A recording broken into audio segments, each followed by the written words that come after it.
আসসালামু আলাইকুম এভরিওয়ান, কেমন আছেন সবাই? আশা করি সবাই ভালো আছেন। সিম্পল কুকিং বাই আশাতে সবাইকে স্বাগত জানাচ্ছি। আজকে আমি আপনাদের মাঝে শেয়ার করব মজাদার হোটেল স্টাইলে মোরগ পোলাও রেসিপি। চলুন এবার মূল রেসিপিতে যাওয়া যাক।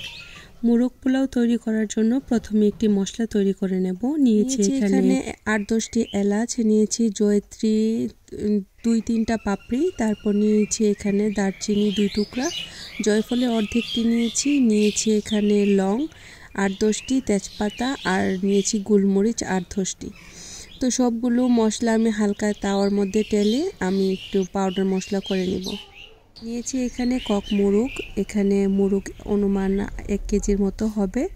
তারপর আমি ভালো করে কেটে ধুয়ে পরিষ্কার করে নিয়েছি। আপনারা কিন্তু চাইলে এখানে ব্রয়লার মুরগি দিয়েও এই রান্নাটা করতে পারেন। এবার রান্নার জন্য একটি প্যানের মধ্যে এখানে 1/3 কাপের চেয়ে একটু বেশি তেল দিয়ে দিব। তারপর এখানে 1 চা চামচ উঁচু করে ঘি ব্যবহার করছি। অবশ্যই এই রান্নার মধ্যে ঘিটা ব্যবহার করবেন।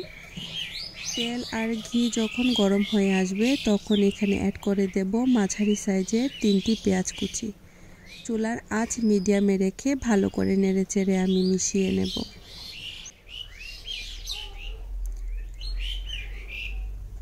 এই পর্যায়ে এসে অ্যাড করে দেব এখানে 1/2 কাপ পেঁয়াজ বাটা। পেঁয়াজ বাটাটা অ্যাড করার পর ভালো করে আবারও নেড়েচেড়ে মিশিয়ে নিচ্ছি।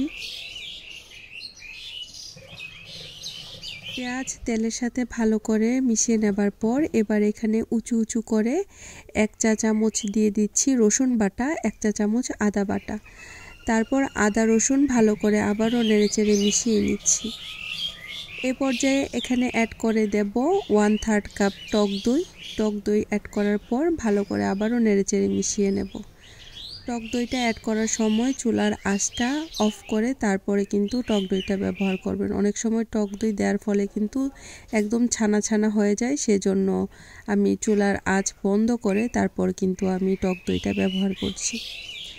টক দইটা ভালো করে মেশানোর পর এখানে অ্যাড করে দেব 1/3 কাপ এখানে বাদাম বাটা অ্যাড করার পর আবারও ভালো করে নেড়েচেড়ে মিশিয়ে নেব।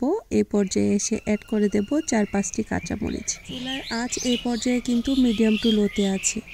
ভালো করে নেড়েচেড়ে মিশিয়ে নেবার পর এবার এখানে অ্যাড করে দেব 4-5টি কিশমিশ অ্যাড করার পর ভালো করে আবারও নেড়েচেড়ে মিশিয়ে আমি যে মশলাটা তৈরি করেছি সেই মশলাটা অ্যাড করে দেব।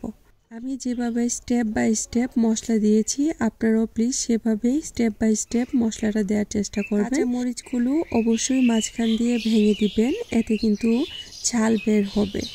আমি কিন্তু এখানে কোনো ধরনের লাল মরিচ ব্যবহার করব না, সেজন্য যতটুকু ঝাল আসবে এই কাঁচা মরিচ থেকে আসবে।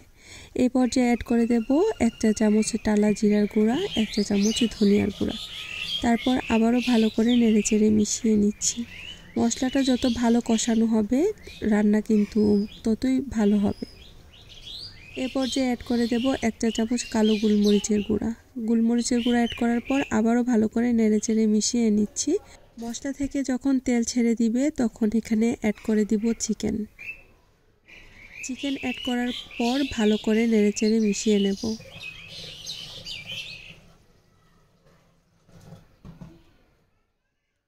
এই পর্যায়ে কিন্তু চুলার আঁচ মিডিয়াম টু লোতে আছে। তারপর এখানে অ্যাড করে দেব পেঁয়াজের বেরেস্তা, অ্যাড করে দেব মাওয়াটা আমি ঘরেই তৈরি করে নিয়েছি। গুঁড়া দুধের সাথে 1 চা চামচ ঘি দিয়ে ভালো করে মিশিয়ে এই মাওয়াটা তৈরি করে নিয়েছি। আপনারা চাইলে কিন্তু ইনস্ট্যান্ট এভাবে মাওয়াটা তৈরি করে যে কোনো রান্না বা যে কোনো ধরনের রেসিপির মধ্যে অ্যাড করতে পারেন।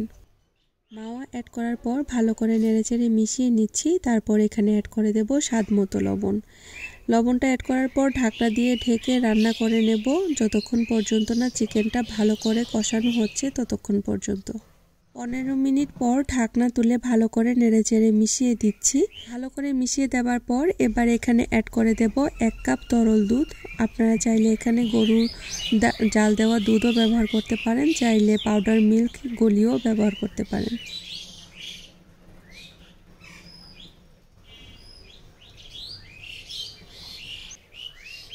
দুধ অ্যাড করার পর ভালো করে নেড়েচেড়ে মিশিয়ে নিচ্ছি। তারপর ঢাকনা দিয়ে ঢেকে রান্না করে নেব যতক্ষণ পর্যন্ত না চিকেনটা সেদ্ধ হচ্ছে ততক্ষণ পর্যন্ত। 10 মিনিট পর ঢাকনা তুলে হালকাভাবে একটু নেড়েচেড়ে মিশিয়ে দেব।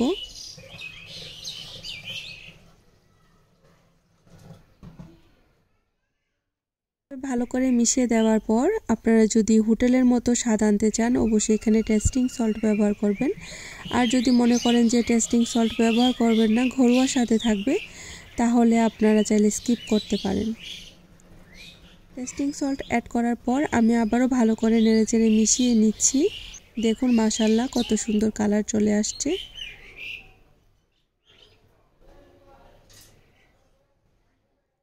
আমার এই সিম্পল রান্নাগুলো যদি আপনাদের কাছে ভালো লেগে থাকে প্লিজ লাইক শেয়ার কমেন্টস করবেন। আর যারা আমার চ্যানেলটি এখনও সাবস্ক্রাইব করেননি প্লিজ সবাই সাবস্ক্রাইব করে আমার সাথেই থেকে যাবেন। চিকেনগুলো যখন 70% সেদ্ধ হয়ে যাবে তখন আমি সবগুলো চিকেন তুলে নেব এখান থেকে। তারপর এখানে অ্যাড করে দেব পানি। আমি যেই মগে পানিটা ব্যবহার করছি এই মগে 2 মগ চাল নিয়েছি, আর এই মগের 4 মগ পানি আমি এখানে ব্যবহার করছি। চালগুলো ভালো করে ধুয়ে পানি ঝরানোর জন্য রেখে দিয়েছি। তারপর এখানে অ্যাড করে দিয়েছি 4-5টি কাঁচামরিচ, 1 চা চামচ কালো গোলমরিচের গুঁড়া আর 1 টেবিল চামচ লেবুর রস। অ্যাড করে দেব স্বাদ মতো লবণ। লবণটা অবশ্যই বুঝে শুনে ব্যবহার করতে হবে, কারণ চিকেনের মধ্যে কিন্তু লবণ আছে। সবগুলো উপকরণ ভালো করে নেড়েচেড়ে মিশিয়ে নিচ্ছি। তারপর যখন পানিটা বলক উঠে আসবে তখন এখানে চালটা আমি অ্যাড করে দেব। চালটা অ্যাড করার পর ভালো করে নেড়েচেড়ে মিশিয়ে নিতে হবে। ভালো করে না মিশালে কিন্তু চালটা পরে দলা পেকে থাকবে, পোলাওটা একদমই ভালো হবে না। সেজন্য সময় ধরে ভালো করে নেড়েচেড়ে চালটা আমি মিশিয়ে নিচ্ছি। এই পর্যায়ে কিন্তু চুলার আঁচ মিডিয়াম আছে।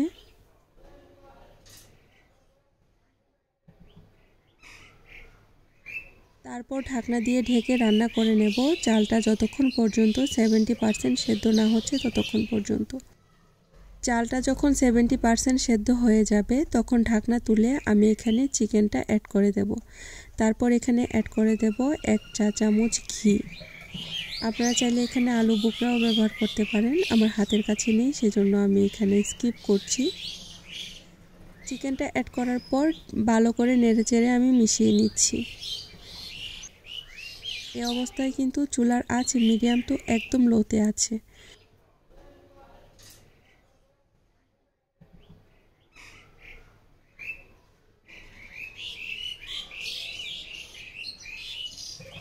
ভালো করে নেড়েচেড়ে মিশিয়ে নেবার পর তারপর কিছুটা পেঁয়াজের বেস্তা ছড়িয়ে দিচ্ছি। তারপর ঢাকনা দিয়ে ঢেকে রেখে দিব দমে 10 মিনিটের জন্য। 10 মিনিট পর ঢাকনা তুলে ভালো করে নেড়েচেড়ে মিশিয়ে নিচ্ছি। এভাবেই তৈরি করে নিই হোটেল স্টাইলে মজাদার মোরগ পোলাও রেসিপি। খুবই সিম্পলভাবে দেখানোর চেষ্টা করেছি, আশা করি অবশ্যই আপনাদের ভালো লেগেছে। এভাবেই তৈরি করে নিন মজাদার হোটেল স্টাইলে মোরগ পোলাও রেসিপি। আশা করি আপনাদের ভালো লেগেছে, বাসায় একবার হলেও ট্রাই করে দেখবেন।